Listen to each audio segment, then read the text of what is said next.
Halo Sensikers, kembali bersama saya Denny Darko. Tidak ada yang namanya misteri. Yang ada adalah tanda-tanda yang kita semua coba untuk mengerti. Ini adalah sebuah program percobaan karena saya merasa bahwa ini akan berguna dan menuju ke satu tempat di mana saya ingin ini semua berada. Tetapi saya pun nggak tahu ini harus memulai dengan cara apa. Tapi saya di sini butuh bantuan kalian semua untuk membantu kita memberikan identitas program ini baiknya untuk apa.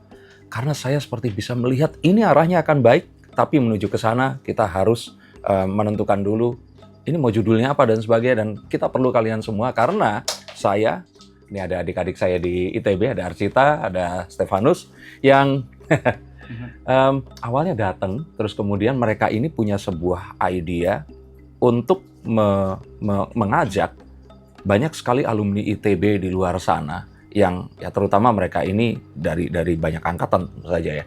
Mereka ini pasti di tempat yang mungkin sama kayak saat mereka diterima di ITB, mereka di tempat yang mereka sudah impikan, mereka mengerjakan sesuatu yang mereka sudah lakukan, tetapi mereka lupa bahwa sejatinya saat kita kuliah dulu, kita ini dibayari oleh negara dengan uang rakyat, uang kalian semua. Nah, ada satu hal yang disampaikan yang membuat saya terketuk adalah bukankah ini mungkin saja adalah saatnya kita juga memberi kembali apa yang masyarakat sudah berikan. Dan dari apa yang akan kita bicarakan, semoga akan menghasilkan episode yang lainnya. Karena kita akan tentu saja di-empower oleh LoRa Hub. Dan LoRa Hub adalah, nanti biar mereka jelaskan itu apa, tapi kita akan coba untuk menelusuri dan sebenarnya dari awal. Judulnya saja kita belum tahu, apa yang akan kita highlight juga kita nggak tahu, tapi semoga dengan komentar kalian akan membantu ini ke arah mana agar para alumni ITB ini bisa memberikan apa yang mereka hutangkan selama ini kepada masyarakat yang telah membantu mereka mengejar impian mereka. Oke, siap ya? Siap. Siap. Oke, iya bener ya. Zaman itu SPP berapa coba disebutkan? Kayaknya kurang dari 1 juta lah per semester. Kurang dari 1 juta. 1,5 ya. Ingat Sama juga berarti kan? 1.174.000 nggak salah, 1,2 lah. Iya kan? Sekarang nggak tahu. apa kabar? Dan itu bukan yang dibayarkan sejatinya, karena masyarakat dan juga pemerintah itu ikut membayari kuliah kita. Nah sekarang dengan kondisi seperti ini, apa yang akan kita berikan kepada masyarakat? Harapannya akan bisa memberikan pengetahuan dan juga heads up kepada mereka, tapi tentu saja dilatar belakangi oleh bisnis yang kalian semua saat ini lakukan dan juga kelola gitu. Nah, kita mulai berarti sekarang subjeknya ke Steph dulu ya. Oke, Stefanus Aditama Putra. Jurusan elektro. Betul, elektro. Elektro 2001. 2001. Subnya apa elektronya? Teknik komputer. Teknik komputer. Oke, sekarang perusahaan yang dikelola apa? Perusahaan yang dikelola itu Neutronic Solution. Neutronic Solution. Neutronic Solution. Ya sekarang Neutronic Solution Indonesia lah nama NSI. PT-nya. NSI, Yeah. Neutronic Solution Indonesia. Itu kita bergerak karena latar belakang saya elektro, jadi memang kita masih mainan hardware ya. Kita masih ada solder, merancang dan merakit juga PCB itu, printed circuit board. Jadi yang biasanya ada dalamnya komputer, dalamnya HP, tapi ini skalanya skala yang bisa disolder manual lah ya. Oke. Nah itu ada chipnya, ada isinya, microcontroller. Di situ juga kita main. Terus naik ke level PC, softwarenya juga, dan database, naik ke level cloud juga. Ya kok bisa zaman sekarang yang kerennya mungkin IoT ya. Oh, Internet of Things. Internet of Things. Jadi lebih ke arah situ lah. Pertama kita juga banyak juga untuk sistem integrator istilah kerennya. Jadi itu memang barang-barang teknologi dari luar negeri ataupun dari rekanan yang bisa kita sambungin, kombinasikan atau mungkin kita custom supaya lebih cocok dengan kebutuhan klien. Jadi bukan yang standar gitu. Oke. Apa proyek monumental yang pernah dikerjain? Yang paling dibanggakan dan terngiang-ngiang gitu. Oke, sebenarnya produk utama saya itu, perusahaan saya itu sistem antrian sih. Oke, sistem antrian. Ya, dan skalanya sudah nasional. Contoh? Boleh sebut merek nih? Boleh dong, nggak apa-apa dong. Yaudah. Salah satunya ya di Bank Sentral lah, Bank Sentral di Indonesia. Oh, oke. Iya, itu. Nah, kalau bank sentral itu berarti kan BI. BI. Oh, BI. Kalau udah Asia kan berarti BCA. BCA. Iya, gitu. ya di BI gitu. Ya saya support di situlah. Oh. Oke. Oke. Selain itu, apalagi yang dikerjakan yang kalau orang awam itu langsung tahu lah, oh ini gitu. Oh iya, kita juga banyak itu yang bersentuhan langsung dengan masyarakat itu sih. Kalau ngantri di bank-bank BRI, bank BRI itu juga? Iya. Dan BRI itu kamu yang bikin? 80% tuh udah di cover sama perusahaan STM. Oh, Iya. oke. Oke, artinya apa yang dilakukan? Itu menggabungkan nggak cuma hardware-nya saja, tetapi juga apapun yang akan dilakukan, ini kan membuat sistem ya. Kalau kayak handphone itu kan ada UI dan UX kan. Betul. Berarti kan ini merupakan sebuah penggabungan antara psikologi manusia juga masuk ke situ. Oh iya, betul. Bahwa apapun. Jadi harus enak dilihat ketika nasabah itu datang atau pelanggan datang gitu, yang pengantri ya. Pengantri datang itu harus enak. Misalnya di UI-nya, peletakan tombolnya sebesar apa, dan customer untuk perbankan itu kan bervariasi banget ya. Iya. Dan kita juga ada kamera untuk memudahkan nanti dari petugas keamanan ataupun teller atau CS itu mengenali ini nasabahnya nomor 1 itu yang mana, nomor 10 mana. Kadang mereka menunggu ya kan di mana aja bisa ya. Jadi ada fotonya. Nah itu kita juga pernah ngalamin hambatan. Oh ternyata posisi kamera atas bawah tinggi berapa itu harus dirata-rata supaya ada ibu-ibu orang lansia gitu kan harus ke foto juga, atau yang tinggi besar harus ke foto juga, kalau nggak dadanya saja. Jadi jenis kameranya, posisi kameranya, nah kita memperhatikan yang begitu-begitunya sih. Artinya sesuatu yang masyarakat cuma mengira ini sistem antrian, ada banyak hal yang juga kompleks di sana kan. Betul. Dan membutuhkan juga otomatis kolaborasi sama orang-orang dari jurusan yang lain. Kayak gitu. Ini saya dengar ibu sebelah ini yang jualan juga ya produknya dan lumayan melariskan, betul nggak Bu? Jadi nama saya Arcita Desia, panggilannya Acit. Saya dari seni rupa dan desain, jurusannya Kriya Tekstil. Jadi kita kenal dari reuni Perak kemarin, terus ternyata karena saya sekarang jadi dosen bisnis digital, terus saya ngelihat kayaknya produknya Step ini cocok dinikahkan gitu ya sama perusahaannya punya dosen di Jakarta Business School, tempat saya ngajar. Dia punya perusahaan data analitik dan AI. Jadi aku bikin add-on produknya dari Step. Gitu. Nah, so far itu sesuatu yang memang digabungkan itu ternyata sesuatu yang apalagi ada AI ya? Ada AI-nya. Itu sesuatu yang juga baru atau ini juga Step juga field yang juga kamu kerjakan? Itu sebenarnya sudah saya coba sendiri. Cuma ternyata AI itu tidak segampang kita chatting-chatting. Kalau yang untuk enterprise ya, skala perusahaan. Karena di situ lebih banyak sebenarnya matematika. Kayak banyak perhitungan. Program juga berarti? Ya, jadi lebih kan AI itu kan sebenarnya banyak macam, namanya model itu kan. Iya, betul. Kita ada model ini, terus yang naik level, terus ada versi berapa itu kan model yang semakin pintar. Tapi sebetulnya itu kan gimana kita melatih modelnya juga. Nah, melatih model itu lebih banyak hitungan matematikanya dibanding codingnya. Kalau seandainya yang dipakai oleh kita semua, orang awam, itu kan basisnya on LLM ya, Large Language Model. Karena ini ada perbedaan atau memang harus membuka pintu belakang juga dan harus ngutak-ngutik si programnya juga? LLM itu tuh yang disebut model tadi, Large Language Model itu dibayangkan sebagai otaknya lah, otak sebuah AI.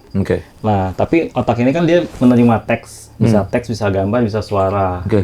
Nah, itu kan bergantung depannya itu biasanya itu ada semacam namanya sih harness sih, kalau istilah tekniknya itu semacam tali kekang, harness. Oh, harness. Harness. Harness itu. Tapi itu istilah teknis banget, tapi anggap aja itu kemasannya semacam interface-nya ya.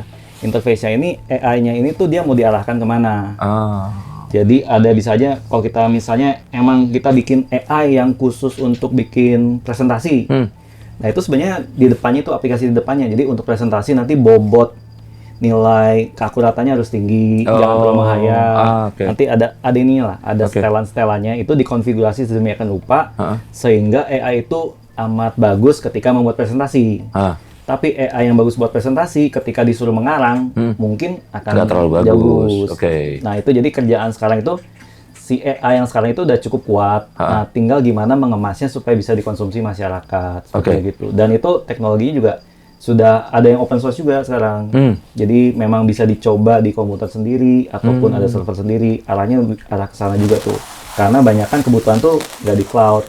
Kalau di cloud itu biasanya memang ada penghitungan token lah, terus juga ada charge lebih segala macam. Jadi udah mulai ada closed source sama open source itu.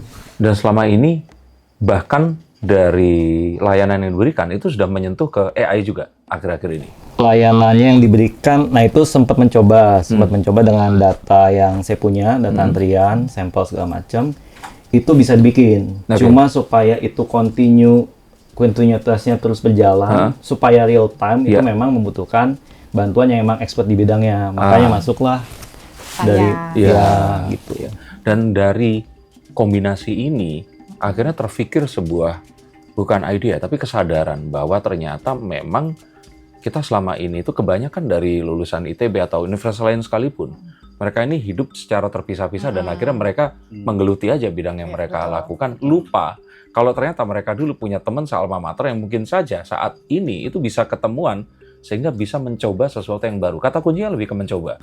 Artinya kita ini kan butuh sebuah sandbox, tempat bermain yang aman, mencoba sesuatu sebelum kita akan jadikan ini sebuah service atau layanan kepada klien, betul kan? Nah, akhirnya kepikiran untuk akhirnya bikin LoRa Hub itu gimana, Cid? Nah, awalnya itu karena saya tahu nih stepnya, skillnya kan ada di sistem antrian bank. Sementara kan in this economy kita kan selalu berpikir gimana caranya untuk menambah profit perusahaan kan. Sementara perusahaan lagi ngirit.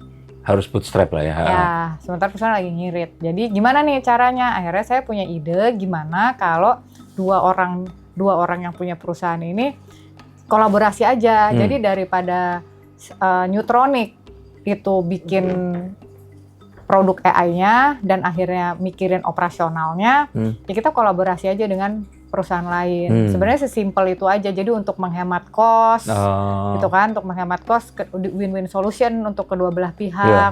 Gitu. Lalu akhirnya kita tercipta, ternyata tuh kita punya kebutuhan seperti ini ya, gitu di in this economy gitu. Akhirnya kita buat yang namanya LoRa Hub, komunitas bisnis berbasis AI yang awalnya tuh ngajak ke teman-teman sendiri dulu gitu ya, tidak menutup teman-teman semua nih. Jadi please feel free komen di bawah. Dan nggak harus ITB juga kan? Hah? Nggak harus dari ITB juga. Nggak harus dari ITB juga. Jadi ini memang sama seperti judul seri podcast ini ya, ini kita belum ada judulnya juga. Jadi sangat membantu banget kalau teman-teman yang nonton video ini tuh komen-komen di bawah, kalian kebutuhannya apa sih gitu ya. Punya usaha apa? Punya gitu usaha kan? apa? Terus dengan kita nih yang ada di sini, siapa tahu kalian tuh punya ide atau masukan atau apalah gitu ya, nanti bisa komen di bawah gitu. Jadi kita bikin komunitas bisnis berbasis AI. Kok berbasis AI sih? Karena kita mulai dari teman-teman dulu. Karena kan bisnis itu kan yang penting kan cocok dulu, ya nggak? Kalau profit dulu gimana ya? Nggak cocok. Tapi kalau kita berdua tuh kita cocok dulu, klik dulu, kenal dulu, baru kita putusin deh untuk sebuah tes. Nah, kalau orang Indonesia ini kan pada dasarnya nggak enakan ya Mas ya? Maksudnya akhirnya ujungnya nih ketika kita berbisnis bersama, terus nggak jelas gitu, pisahnya nggak jelas. Jadi nggak ada yang menengahi. Nah, LoRa Hub ini sebenarnya penengah. Penengah, jadi misalkan nih Mas Den nanti berbisnis sama kolaborasi sama si C. Terus si Mas Den nggak cocok nih sama si C. Nah, kan nggak enak kan kalau Mas Den langsung ke C. Nanti berantem ya. Biasa kita orang Indonesia. Nah, itulah fungsinya LoRa Hub untuk menyampaikan unek-uneknya Mas Den ke si C. Sebenarnya itu. Jadi pertama kita akan ngelihat Mas Den ini cocoknya ke partneran sama siapa gitu, kebutuhannya apa. Itu nanti kita cariin. Sesudah kita cariin, kita akan menjadi fasilitator agar kedua belah pihak itu saling menguntungkan dengan hati yang lapang. Karena hati yang lapang akan mendatangkan banyak uang. Bener nggak? Hati lapang banyak uang. Yoi. Udah cocok. LoRa Hub, hati lapang banyak uang. Jadi kita harus ganti ya, bukan dikurasi oleh manusia di teknologi ya. Ini kurang in this economy. Kurang in this economy. Itu. Tapi itu tadi, itu sesuatu yang juga mungkin jadi tadi seperti diberitahukan, memberi mengidentifikasi permasalahan semua orang di mana. Orang Indonesia itu biasanya di awal ini mereka happy banget memulai sesuatu, di pertengahan jalan ada yang nggak srek, dan itu sesuatu yang wajar, orang kawin aja juga begitu gitu. Tapi karena terbatasi oleh sebuah bisnis ethics ya, bukan nggak bisnis ngomong ethics sih, culture Indonesia yang nggak iya, enakan. iya sih. Culture orang Indonesia yang masa iya, padahal kalau dalam bisnis ya udah Ya ngomong udah, aja. ngomong aja. Iya, iya. Dan Lorahab hadir untuk bisa Menengahi ya, permasalahan mengerjakan sesuatu itu. yang tidak perlu Anda kerjakan. Betul. Oke, tapi artinya kan value dari semua itu, bagaimana akhirnya Lorahab ini juga bisa menemukan dan matchmaking banyak pihak ini tadi kan. Ya. Nah, dari tadi yang dikatakan itu tadi, AI, menurutmu apa yang jadi, kita berangkat dari AI, yang menjadi satu hal krusial tentang AI sendiri terhadap masyarakat Indonesia? Yang krusial ya terhadap masyarakat Indonesia. Ya. Mungkin lebih ke arah ini ya. Kesadaran masyarakat Indonesia atau apa gitu? Kesadaran iya, terlena mungkin ya. Kan dulu zaman saya mungkin masih internet masih pakai Hasta La Vista. Oh, masih ini ya. .com baru boom. Alta Vista. Udah gitu kan Metacrawler, Yahoo. ya. Nah, baru muncul Google 2004. Firefox dulu tuh. Firefox, semuanya semua googling gitu kan. Tanya Google aja, googling aja. Kalau sekarang kan beda. Tanya ChatGPT aja, tanya Gemini aja gitu. Sedangkan hasil dari mereka itu mungkin tidak lebih akurat dibanding kita googling sendiri. Kalau dulu kan googling memang berusaha, ya udah, dia kan kenapa bisa mengalahkan yang lain itu, karena memang dia memberikan pembobotan. Jadi sebenarnya AI itu tuh udah dari zaman dulu. Zaman dulu itu namanya machine learning. Jadi Google itu punya algoritma yang maju dibanding yang lainnya untuk bisa memberikan sugesti yang Google ranking system itu. Nah itu sebenarnya udah part of AI lah. Cuma sekarang dengan adanya LLM tadi, itu jadi lebih mudah. Dan seolah-olah tuh AI tahu segalanya karena datanya tuh sudah dilatih dulu. Jadi seolah-olah dia udah pernah membaca semua buku, melihat semua artikel di dunia, masukin semua ke AI. Tapi kelemahannya adalah itu bisa diracuni. Jadi kalau misalnya anggap data bagus itu 30% dan data jelek 70%, yang menang yang 70%. Disetir begitu. Dan itu sudah mulai juga masuk ke dunia sosmed sebetulnya. Oh iya? Sosmed itu udah banyak algoritmanya ya? Iya, banyak bikinan-bikinan AI juga sekarang. Udah gampang kan sekarang. Untuk bikin tokoh-tokoh fiktif gitu kan. Dengan narasi yang mirip-mirip, dengan suara yang berbeda-beda. Nanti udah ada industrinya sendiri tuh untuk bikin seperti itu. Jadi mempengaruhi algoritma sosmed untuk mengarahkan masyarakat ataupun pemirsanya ke arah yang diinginkan. Gitu. Jadi itu memang dampaknya kita tidak sadar sih. Akhirnya mungkin muncul di FYP, mungkin muncul di apa. Akhirnya kan kita begitu kita nge-scroll aja, kadang kan dicek juga. Kita swipe langsung skip, atau emang kita merhatiin 15 detik itu nilainya beda sama nilainya nge-swipe ataupun sampai habis. Dan itu data? Dan itu data. Untuk mereka pelajari? Untuk mereka pelajari, jadi disuggest gitu. Untuk munculnya. Dan lebih parahnya lagi adalah, seringnya ketika kita suka sesuatu, terus nanti ya teman-teman kita di sosmed itu akan disuggest hal yang sama. Dia mempelajari itu juga. Apa kontribusimu terhadap hal itu tadi dalam apapun yang sekarang ini dilakukan? Apakah ada sebuah project yang memang ya udah ini nggak nunggu orang untuk pesan, tapi step pun melihat kondisi itu, melihat ada keprihatinan itu, terus step ingin melakukan sesuatu? Apakah mau menyebarkan ini juga dalam sebuah webinar atau apa? Karena kalau itu bisa dilakukan, ini akan membantu. Karena barusan banget 4 menit yang step tadi sampaikan itu sesuatu yang orang mungkin banyak yang nggak paham. Mereka melihat dan menyadari seakan-akan yang mereka lihat ini adalah fair channel dengan information yang juga fair, dan mereka react itu dengan tulus gitu loh. Padahal sangat mungkin ya tadi 70%-nya ini engineer. Sampai saat ini belum ada terpikir apa-apa. Walaupun ya saya berusaha mempengaruhi orang-orang sekitar saya. Ya, kayak kemarin juga saya sempat datang talk show di ITB. Talk show ke mahasiswa. Itu emang dalam rangka ada ospek kan sih. Dapat apa yang akhirnya disampaikan dan insight apa yang didapatkan dari event itu? Jadi kan itu talk show itu ada 3 orang termasuk saya, salah satunya. Orang yang lain tuh kan bercerita tentang ya pilih-pilih teman ya. Pilih-pilih teman. Anak elektro semua ya berarti Anak ya. elektro semua. 3 alumni elektro untuk acara ospeknya anak-anak Elektro. SMA yang baru masuk jadi anak elektro nih. Sebenarnya sekarang kan dia ternyata udah agak beda tuh zaman saya. Jadi TPB itu belum dapat jurusan. Oh. TPB itu pokoknya No, masuk. bukan. Iya, tapi maksudnya yang sekarang apa bedanya?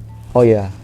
Sekarang Jadi mereka penjurusan udah ketahuan. Belum. Itu belum. Tahun pertama tuh mereka berebut lagi untuk masuk Berebut jurusannya. lagi untuk masuk jurusan. Tapi masuk sekolah teknik elektro dan informatikanya iya. Nah, Cid, tapi bukannya dulu kita juga kalau aku TPB terus belum dijurusin, Acit udah langsung dijurusin ya? Aku jurusin. Oh. Aku udah kria. Iya, berarti dari kamu masuk itu kamu udah milih kria. Udah milih kria. Oh, kalau kita dulu nggak. Kalau aku dulu masuk TPB. Rebutan. Heeh, By dia the way, desain aja. Kita harus perlihatkan kepada audiens ya kita angkatan berapa. Oh, iya, jadi kalau saya kan angkatan 96, waktu masuk itu seperti layaknya TPB, ITB itu ada namanya tahap persiapan bersama. Masuk jurusannya tapi nggak masuk studio saat itu. Nah, terus kemudian berlalu 5 tahun kemudian, saya 2001. ya aku asdosnya Acit waktu itu, aku nggak tahu kalau ternyata memang dari awal kalian ini sudah masuk Sudah itu. masuk jurusan. Oh, nggak ada pameran pemilihan jurusan, nggak ada ya? Nggak ada. Nah, sekarang ini itu balik lagi Balik ke lagi. zamanku. Oh. Tuh. Oke. Dan bedanya juga mereka tuh udah sejak 3 tahun lalu atau 4 tahun lalu tuh kampusnya di Jatinangor TPB-nya. Ah, iya. Jadi kemarin yang saya hadapi itu mahasiswa emang baru menginjakan kaki di Ganesha. Ganesha. Nah, Oke. nah, terus pesannya tadi ya, pesannya tadi kan ya, pilih-pilih berteman segala macam itu standar ya. Kalau saya kemarin pesannya ya pilih-pilih juga siapa yang kamu follow di sosmed. Itu penting. Karena ya udah nanti follow ini disuggest follow-follow yang mirip, Dan mungkin menentukan timeline deh. arahnya kemana, terus makin jadi kita melihat satu sisi aja. Ah. Kadang ada perlu juga buka akun lagi yang lain yang Untuk? masih bersih. Heeh. Coba follow seberangnya. Oh. Ada yang bilang A, ada yang bilang minus A gitu kan, Oke, lawannya. oke. Nanti kamu dapat point of view yang berbeda. Bahwa ini tuh ada 2 kubu nih atau 2 giringan. Sekarang pun saya tuh melakukan yang sama. Jadi nge-follow kutub yang kanan, kutub kiri pun di-follow. Ya mungkin akhirnya ya itu jadi berantakan, tapi itu lebih waras ya sebenarnya. Tuh. Oke, tapi AI sendiri. Oke. Kalau Acit merasakan AI terdekat, apa yang kamu pakai? Saya Yang berguna? ChatGPT, notebook LM, Membantu apa? membantu dalam bekerja ya. Karena sekarang kan kita kerjanya lebih banyak, duitnya sama aja. Mulai kita sesi harus- curhat nih. Kita harus cerdas Heeh. menghadapi ini semua. Oke. Jadi biar kita bisa mencari pendapatan lain gitu Nah. sih. Tapi yang kamu gunakan ini masih generatif atau sudah mulai ke agentif? Aku masih Model. generatif. Aku masih Mm-mm. generatif. Tapi dengan adanya step ini kan bisa kan mengarahkan ke arah Nggak, tapi dengan adanya step kita udah pakai agentic tapi khusus di LoRa. Makanya nih kan kita komunitas bisnis berbasis AI karena sistem kerja kita itu dibantu oleh oleh AI agentic. Oke. Gitu. Oke. Jadi memang itu sudah kamu desain seperti itu ya, Step? Betul. Dan agennya nggak cuma satu doang sebenarnya. Jadi ada agen yang tugasnya back office, ada yang di frontliner. Oke, dan ada lagi yang itu tadi ya, menyelesaikan pertikaian di antara si member-membernya Kalau itu misalnya tadi. perhatikan tuh ada manusianya. Nanti kita Oh, tetap ya? nanti kita bahas ada AI ini justru bukannya menggantikan peran manusia, tapi justru si manusia ini menjadi peran utamanya malah. Nanti kita masuk ke bahasan itu. Oke. Nah, segimana apa ya kalau dibilang itu masyarakat ini harus takut atau malah bahagia dengan AI yang memiliki behavior ya. Behavior itu artinya kan ya kayak tadi itu mempelajari kita. Artinya kan kita pun harus merespon itu. Nah, masyarakat sendiri ini dari yang awam sama yang masyarakat yang beruntung untuk bisa sekolah kayak kita, apa yang harus mereka persiapkan? Selain tadi punya akun lain atau tahu bahwa apa yang kita follow itu menentukan apa yang kita ini. Ini kan berangkatnya dari apa yang kamu akan share, sudah kamu share kemarin ke adik-adik itu kan? Iya, itu sebenarnya klasik ya. Jangan selalu percaya apa yang ada di internet, tapi itu kan udah dari zaman dulu banget. Tapi lebih memang, tapi mungkin seperti pepatah ya, harus lebih mengenali musuh kamu gitu ya. Anggap itu AI musuh ya. atau teman kamu gitu ya. Tapi ya harus lebih kenal sih, harus lebih sering pakai dan lebih tahu ini kalau kita mintanya apa. Kayak kemarin kita punya to-do list ya. Oh ya, ya. To-do list di si Laura ini, si AI inilah. Jadi ketika itu dia nanyanya minta jadwal to-do list. Nah, saya udah nembak nih, ini bakal salah dia jawabnya. Padahal yang dia inginkan adalah daftar list, to-do list, bukan daftar jadwal. Oke. Nah, begitu Ya, jadwal dia ya. pasti kacau nih. Kita kan belum bikin deadline. Deadline-nya apa segala macam, dia mulai ngaco-ngaco. Waduh gini. Jadi dia berusaha nampilin tanggal, bentuknya tabel apa. Padahal pengennya cuma yang harus dilakukan hari ini A, B, C, D gitu. Sesimpel itu. Padahal karena satu kata doang, jadwal. Tapi saya sudah bisa menebak itu karena seringnya saya berinteraksi dengan AI. Oke. Nah itu memang ya harus sering pakai. Ya sama kita punya pisau lah. Iya. Pisau yang tajam banget itu bisa aman, bisa bahaya kan. Iya. Kita pakai pisau yang makin sering, kita makin tahu cara pakainya Iya. aman. Iya. Sama sih. Jadi emang bukan menjauh tapi harus mendekat dan mengerti. Artinya tadi ya, si komennya itu yang salah. Kata jadwal aja akan ngubah prompt-nya. Betul. Jadi si AI ini nggak secerdas yang kita inginkan atau kita harapkan itu tadi. Iya. Nah, apa yang kamu Coba share saya kemarin? ralat dulu. Apa tuh? Bukan tidak secerdas, justru terlalu cerdas. Jadi di OVT, overthinking. Oke. Begitu dapat kata jadwal, wah ini saya harus cari tanggal nih. Saya harus tahu tanggalnya, deadline-nya kapan. Jadi dia kemana-mana, akhirnya hasilnya kacau. Karena dia OVT, AI itu mudah sekali overthinking. Jadi kita kasih trigger sedikit, dia akan melebar kemana-mana. Oke. Kupikir figur yang ya ini ya bukan mengartikan bahwa Tuhan ini memiliki apa namanya kelamin ya, tapi ada orang-orang yang membayangkan Tuhan ini sebagai sosok. Kalau mendekati kita kan pria atau wanita kan ya, sosok yang pria dengan ketegasan, penghukuman dan juga pengasihannya dia ini. Nah, ada juga yang melihat kalau kayak diriku ini, sosok Tuhan ini sebenarnya adalah lebih ke wanita. Sangat menyayangi, tapi juga ya bukan menyayangi, pendendam seperti itu. Dan OVT seperti itu ya. Jadi AI ini sebenarnya mirip sama wanita ya. OVT ya. Kalau kita nggak ngasih tahu informasi yang tepat, dia kan overthinking. Apa selain itu yang dibagikan kemarin di depan adik-adik itu tadi? Itu mungkin tentang disiplin juga ya. Tentang disiplin, gimana menjadi disiplin. Sama saya juga sempat titip pesan juga bahwa ya masa kuliah itu tuh semacam gunakanlah masa itu untuk memang mempersiapkan untuk adulting kan. Dimana kamu mungkin hidup sendiri, kamu udah punya kebebasan lebih, dengan income yang terbatas, dengan kesempatan untuk bertemu banyak orang, tapi lingkungannya masih skop begitu. Intinya masih bisa tekan tombol emergency lah ya, kalau ada sesuatu. Tapi begitu lewat kuliah, ya kamu udah benar-benar sendiri tuh. Jadi manfaatkanlah waktu 4 tahun itu untuk ya mencoba segala sesuatu, berbuat bodoh lah, belajarlah dari situ untuk siap-siap setelah lulus. The beauty of life itu adalah saat kita memberikan wejangan ke adik-adik kita. Di saat bersamaan, kita itu sebenarnya adalah adik-adik dari generasi yang sudah senior juga. Nah, saat kamu ada di sana terus memberitahukan itu, terus kamu bilang ya, ini saat kalian itu adulting. Menurutmu, saya, kamu, dan Acit, kita ini dalam fase apa? Kasih nama selain midlife crisis. Coba. Kalau mereka nggak adulting, coba definisikan kita dengan apa yang kamu pahami dan mengapa ini semua akan membawa kita itu harus saling berjejaring dan berkolaborasi. Kalau kita mungkin lebih ke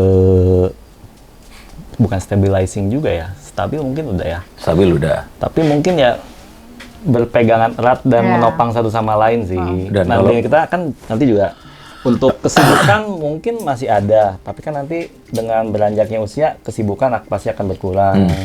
Mungkin tingkat energi juga berkurang, waktu mungkin lebih banyak. Nanti kalau emang udah settle semuanya, yang ada aja lah mengobrol, tertawa bersama, berkumpul, yang menikmati hidup. Sama tadi, giving back juga kan harusnya. Giving back juga, iya gitu. Gimana Cit menurutmu? Kalau aku sih merasa kita tuh di umur 43 ini ya, Mas Den udah mau 50. Pasti still adulting gitu. Still adulting forever and ever sampai kita meninggal gitu. Menurut aku gitu. Nah, awalnya tuh kita merasa kita ini di umur segini tuh main tuh udah susah lah. Banyak pertimbangan. Jadi kita harus bekerja sambil bermain atau bermain sambil bekerja. Nggak bisa dipisahkan. Nggak bisa dipisahkan. Terutama aku nggak ngerti teman-teman bisa nggak yang umur 30-40 itu bisa nggak main-main doang. Kalau saya nggak, step nggak. Mas Denny bisa nggak? Kalian aja nggak bisa, apalagi saya. Oh, Mas Denny nggak bisa juga ya gitu. Makanya dia ada mainan di tempat kerja. Mas Denny nggak bisa juga. Jadi teman-teman coba komen karena aku pengen tahu, aku pengen survei.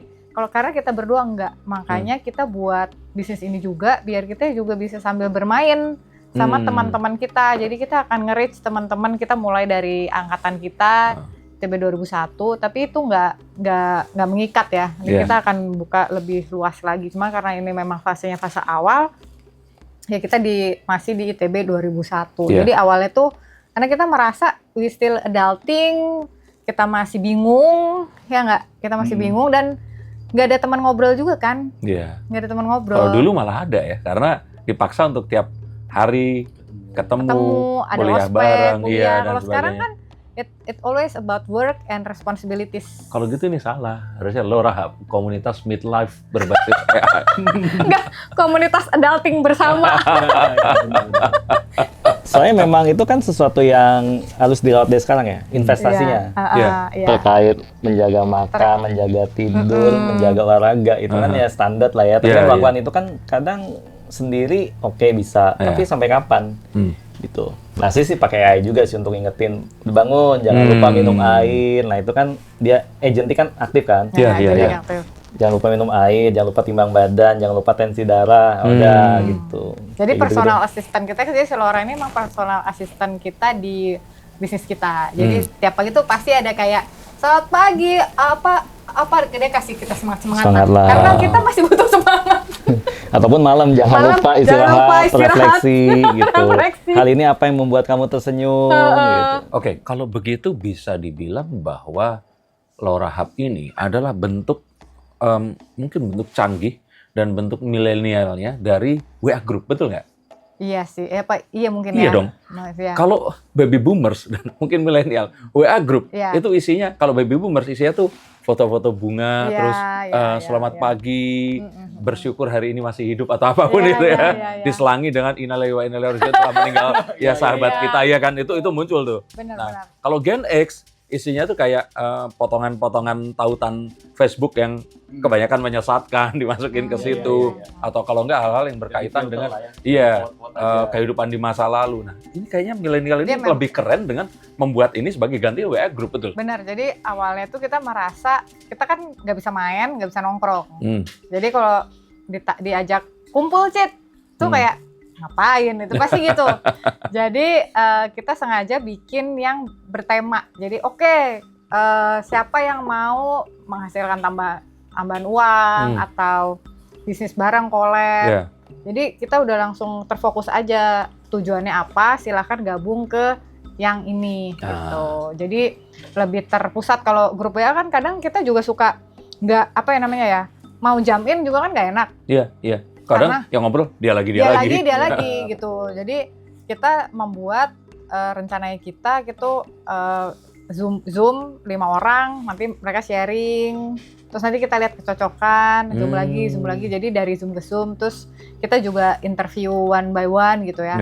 Kayak kesannya memang melelahkan ya, tapi sekali lagi ini kita buat kan untuk bermain. Jadi ya sekalian ngobrol. Tapi artinya aku memikirkan sebuah opportunity bisnis yang lebih besar lagi.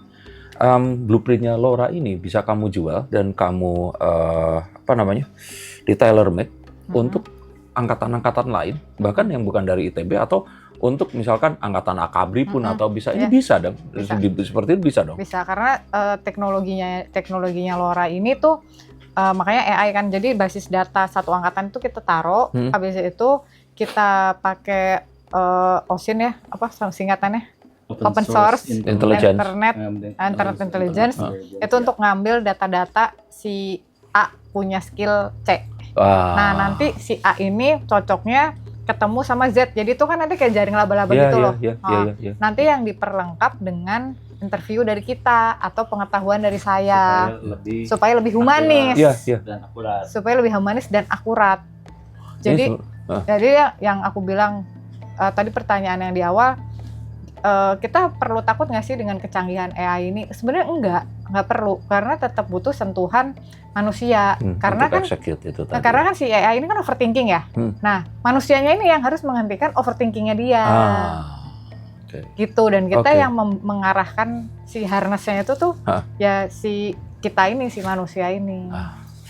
Gitu. Itu insightful sekali, dan ya tadi itu artinya ini sebenarnya nggak dari ITB 2001 untuk ITB juga, tapi untuk semua masyarakat. ya, dan karena hutangnya juga ke masyarakat Indonesia, dulu kita kuliah dibayarin sama mereka, maka ini sesuatu yang kalau ternyata ada yang tertarik, silakan hubungi link di bawah ini, karena LoRa Hub ini akan membantu kalian semua untuk berjejaring dan berkomunitas dengan lebih baik lagi di era overflow information yang seperti sekarang ini. Dan ini bukan tentang kembali ke masa lalu atau bernostalgia saja, tetapi untuk mengekspan lagi jaringan yang pernah kita miliki tapi mungkin saja kita lupakan. Dan jangan-jangan disitulah sebenarnya kita akan belongs to, dan apa yang akan kita kerjakan nanti akan bisa lebih dikolaborasikan. Betul ya? Betul, Vale. Oke. Ini bukan obrolan yang terakhir tentu saja, ini obrolan coba-coba yang pertama, tapi coba-cobanya akan kita lakukan sekali lagi, tapi kali ini tukar tempat duduk Acit yang ada di kursinya Step. Kita akan ikuti dan kalian juga harus ikuti. Ini mungkin berbeda dengan apa yang biasa saya sampaikan di channel ini, tetapi ini adalah satu hal yang memang harus disampaikan, apalagi dalam kondisi Acit bilang in this economy. Terima kasih Acit, terima kasih Step, sampai jumpa dan terima kasih buat kalian semua.